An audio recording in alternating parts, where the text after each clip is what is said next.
Welcome to AB tutorial.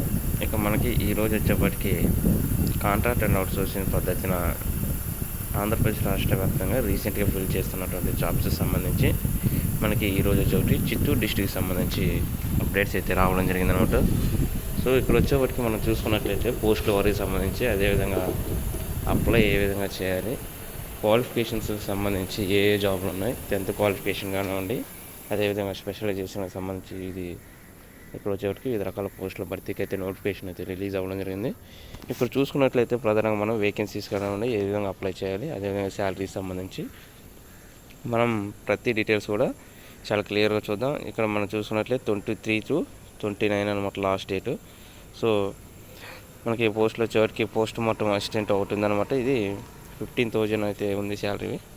Audio మెట్రీషియన్ ఇది వచ్చేవారికి 18,500 ఉంది. Plumber వచ్చేవారికి 18,500, electrician వచ్చేవారికి 18,500 అనమాట. సో ఇది చూసుకున్నట్లయితే మొత్తం వేకెన్సీస్ 13 ఉన్నాయన్నమాట, 13 అనమాట.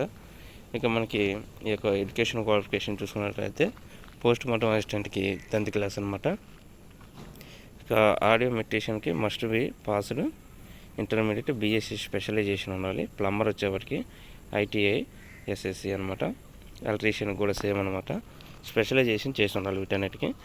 ఇక మనకి ఈ యొక్క ప్రాసెస్ చూసుకున్నట్లయితే ప్రీవియస్ వీడియోస్లో మనం చెప్పిన విధంగానే ఈ యొక్క ప్రాసెస్ అంటూ ఉంటుందన్నమాట.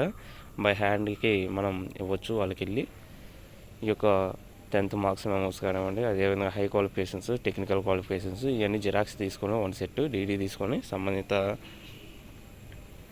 ఏదైతే అడ్రస్ ఉందో చిత్తూరు డిస్టిక్కి సంబంధించి హెడ్ క్వార్టర్ అక్కడ పోయి ఇవ్వాలన్నమాట. మనం చూసుకున్నట్లయితే అప్లికేషన్ ఫీజు వచ్చేప్పటికి ఇక్కడ OC candidates 500, SC ST BC candidates 300, physical handicapped persons ఎటువంటిది లేదనమాట. ఇక మనకి చాలా క్లియర్గా ఇచ్చారు. ప్రాసెసింగ్ ఫీజు వచ్చేటి district coordinator hospital service Chittoor అనమాట. ఇక్కడికి మనం డిమాండ్ డ్రాఫ్ట్ అయితే తీసి పంపించాలన్నమాట. పోస్ట్ ద్వారా అయినా బై హ్యాండ్ అయితే ఇవ్వచ్చు. ఇక మనకి చూసుకున్నట్లయితే మెరిట్ ప్రాతిపదికన వీటిని ఫిల్ చేస్తున్నారన్నమాట. ఇక అప్లికేషన్ ఫామ్ అయితే చూపిస్తాను కింద. సంబంధిత క్వాలిఫికేషన్ సంబంధించి డాక్యుమెంట్స్ అయితే తీసుకెళ్ళాలి, జిరాక్స్ ఇవ్వండి. అప్లికేషన్ ఫామ్ ఈ విధంగా ఉంటుంది. మన బయోడేటా అంతా ఫిల్ చేసి ఏ పోస్ట్ కావాలో ఆ పోస్ట్కి అప్లై చేయాలన్నమాట. ఇక మనకి ఏమన్నా సంబంధిత physical handicap persons, NCC specializations ఉంటే ఎస్ఆర్నో అనే వాటి మీద టిక్ చేసేయాలి.